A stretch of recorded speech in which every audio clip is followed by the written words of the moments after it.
after an experiential experience in the Metolius Basin, I came away with the thought of having, or rather needing, a van. And not just a van, more a portable studio, a mobile studio, a place to stay in, to work out of, to potentially tattoo out of, that can move around and be home base wherever home base is. I had a vision of staging it for rides out in the deep cuts, to be able to explore terrain that much better, to not have to drive out and drive back all in the same day, to avoid hotels and camping altogether. The whole van life wave is fascinating to me, but I'm also nowhere near interested in living out of my vehicle. I love my house, I love my space, I just want more space. I just want space that I can move around. So the idea was firmly planted. Portable studio. What kind of portable studio? Well, that's part of the journey. Lots of homework, looking at all kinds of options. Sprinters are too expensive. Old vans are kind of worn out and maybe not the right match. And then I stumbled on to the JDM van world. JDM, from what I remember, stands for Japanese Domestic Market. It's essentially right-hand drive Japanese vehicles. What I like about these vehicles is they're very small, they're very efficient, and they're very smart. And they look fucking rad. So lots of homework on what it would take to acquire one of these. How do you get them? What is it? How are they even here? They have to be at least 25 years old. Japan has a lot of rules for automobiles, so they're generally very well taken care of.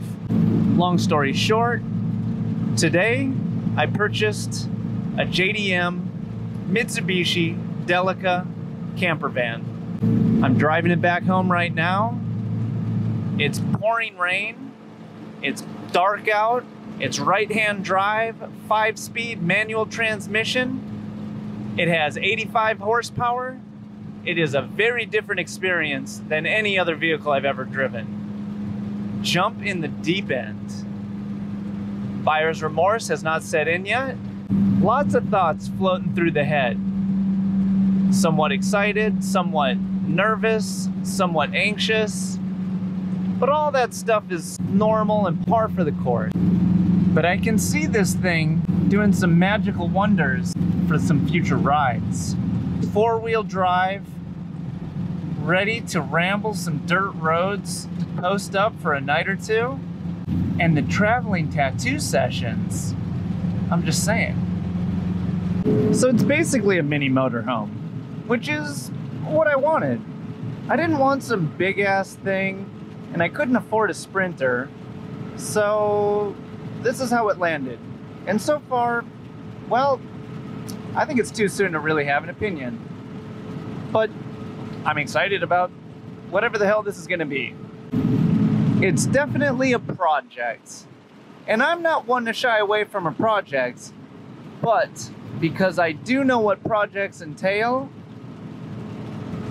I understand what this can, could, is, would be. But I'm up for the challenge. Okay, so the next bike. I think my next bike needs to be a hardtail. I think it's time that I explore this world a little bit and maybe even take it on some of the rides that I already do with the gravel bikes. Gravels, as everybody knows, gravel and mountain bike blur a lot of lines. So it's kind of, I guess, I think it's time to check out the other side and see what the difference is.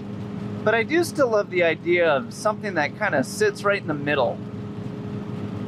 I don't know what that is exactly, but It's fun to think about, and I like the idea of a bike for every degree of thing. It's just fascinating. They're tools, and each tool serves its purpose. The more refined a tool is, the better it accomplishes its purpose.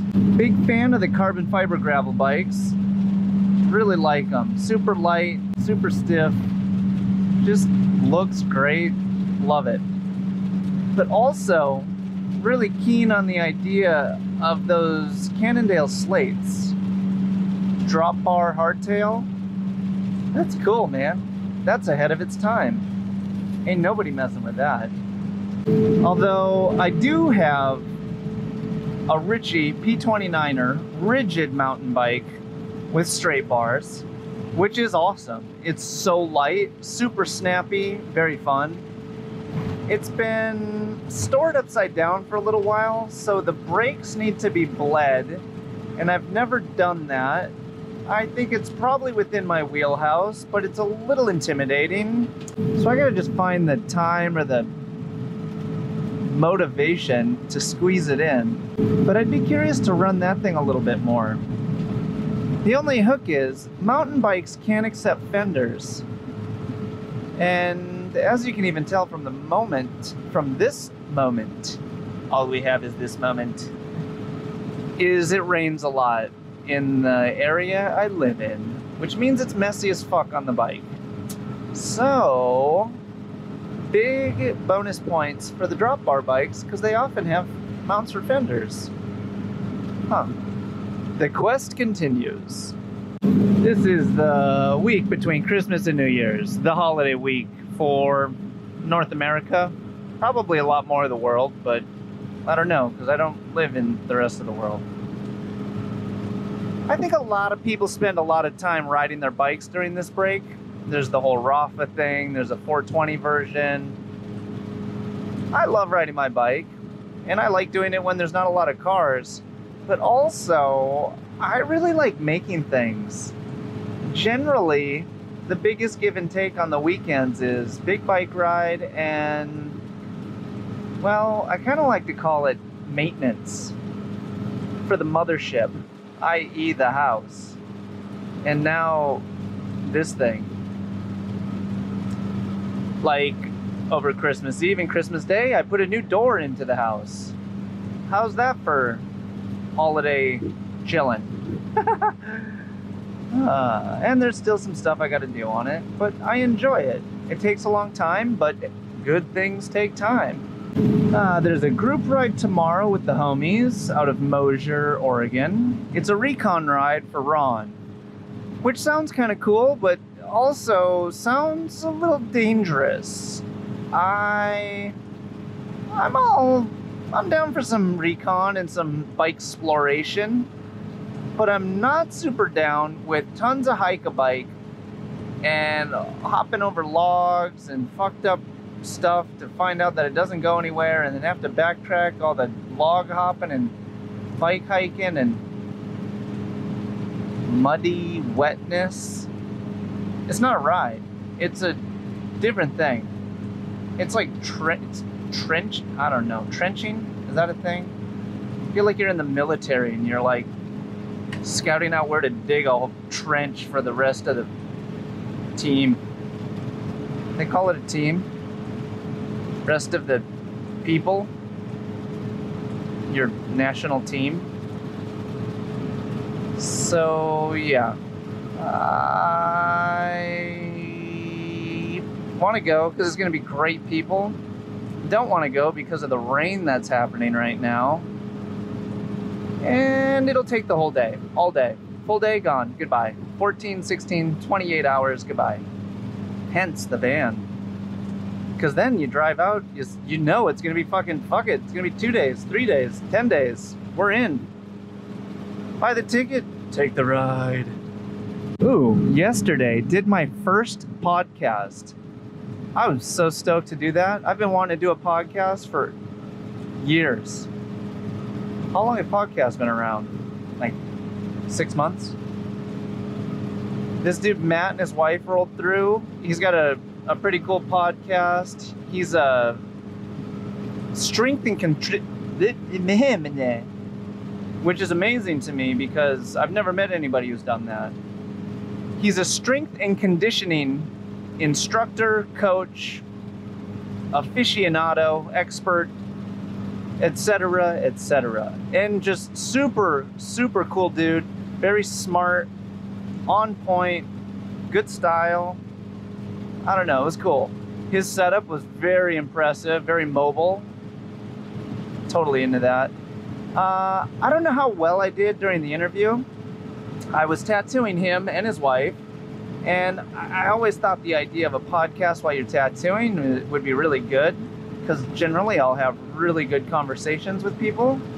But the other thing is, I gotta concentrate a lot when I tattoo, and then I was self-conscious because everything I say and all the ums, likes, and you start to really focus on those. So who knows? He's got a dude that cuts him up, but I don't know. Sorry, Matt. Hopefully there's something there. Oh my God, this truck, van, I don't even know what to call it. I don't really want to call it an RV, even though it looks like a miniature RV, which is great because it has all the amenities. Most of them work. Is so slow. You see all the cars? That's how this is. Hug the right lane. This is my lane. And then semis pass me, trucks pulling things past me, everything passes me. Slow and low. I'm okay with it, but it is kind of funny. And the speedometer's in kilometers, so it kind of looks like you're going 100 miles an hour, and you're actually struggling to hang on to 60. Holy fuck, it is pouring out. First diesel engine vehicle I've ever had. First right-hand drive vehicle I've ever had. First 5-speed manual I've ever had. First mobile studio I've ever had. A lot of firsts. Not the oldest truck I've ever had, but close. And I can't wait to paint it or decorate it or do something cool to it. Yeah. It looks so cool. I'm sorry, but yeah. No, I'm not sorry. Fuck it. It looks amazing. You might even agree with me. Recently converted, air quotes, converted the Aventon $600 gravel bike into a $600 commuter bike. It's awesome. Oh my God. Such a fan of flat pedals on all bikes, but especially bikes with fenders. Because, go on buddy, you got that. I'm not gonna pass you. I can't pass you. Because you can wear any shoes, you're still fast as hell. It teaches you to push down, which the Fit Studio said to push down more, not pull up as much, and I don't know, I'm still confused, but you know, it's just cool. And then on the commuter bike, you can wear any shoes you want, which is so sick. So you don't have to be so crazy bike dorky. And I've been a big fan of the boots on the bike, specifically for the rain. Utilitarian, looks good, works with the flat pedals. Feels almost like a bicycle hack, because they also work with the rain pants because they go over the boots, and the boots are tall enough that the water just goes around them. I've been running those Blundstone boots. If anybody lives in the Northwest, they know that those are almost as prevalent as the Subarus. I don't care, I went for it. They're easy to put on, they're pretty cool looking, they're actually comfortable, and there's no seams, so they're good with the rain. TMI? Welcome to the slow lane. Welcome to the slow lane. I wasn't kidding. This thing is actually only about 85 horsepower. 85 horsepower. So just imagine 85 steeds. Most of them healthy, some of them sickly and old. Clopping along on the freeway, keeping this thing in a nice even keel. Yeah! Yeah, that's hilarious. Holy fuck. My bicycle has more horsepower than that.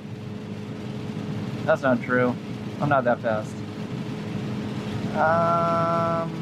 the more you know. You know, I gotta admit, the Sprinters are cool. I'm such a fan. But one of the main reasons I wanted to go with the rig that I got is the shower. Because I have a vision for parking this thing out in the cuts, doing a ride, coming back, cleaning up, and spending the night. How fucking cool is that? It's romantic as hell in theory. We'll see how it, in hypothesis. In idea? We're gonna see how it actually works soon enough. I gotta make sure all the systems in this crazy contraption work first, so hobby contractor to the rescue. I think I need a patch on my work outfit that says maintenance. Now it's raining even harder than it was raining before. So what has this thing got in it? Good question. It is a Mitsubishi Delca 4x4 diesel truck chassis with a Vantech JB500 camper house body thing placed on the back. There's an overcab sleeping quarters. I like to think of it as a loft. There's a mini couch, a dinette with 2 seats, which converts into another bed, so another couple or individual could sleep, so essentially 2 beds. There is a wet room with a shower and yes, a toilet. Baller. It's old though, so it's not that baller, but it's there, and it works. Amazing. There is a quote-unquote kitchen sink. There's also a sink in the bathroom, which is hilarious and unnecessary if you ask me. The kitchen sink, and then next to that there's a propane stovetop, 2-burner, hot water. You can do a lot with that. There's a small fridge with freezer. There is a heater, propane heater. There's a microwave that I'm gonna get rid of. Makes no sense to me. The house, as they call it, has its own battery. There's a water pump and the water heater. I gotta figure out how it heats up. It does, but I don't know exactly what thing heats it. Propane does a lot of stuff. There's clean water tank and a gray water tank. Perfect. This thing is like the bug out machine. There's an awning, which I don't know if that works. It has around the world written on it, and Japan, and a picture of the globe, a picture of all the continents, and Japan is in red. Highly biased, which I love. And I don't know, people say that these engines will go for like 500,000 miles, which is cool. It's like a prepper mobile, which I'm not really a prepper, but I like a lot of the shit they do, so cool. I don't know. Yeah, there you go. Now you know. Oh, yo, and you can stand up in this thing. Or I should say, a person who's 6 foot tall, which I am, can stand up in it. A lot of these JDM campers, you gotta crouch over in them, which is, you know, that's fine. It's not a deal bit, but I really love that I can stand up in this thing. It's so cool, yeah. And one of my favorite parts is that this thing's from Japan. I love Japan. You think it'll help me learn Japanese a little better? Nihongo ga skoshi wakarimasu. そうですね。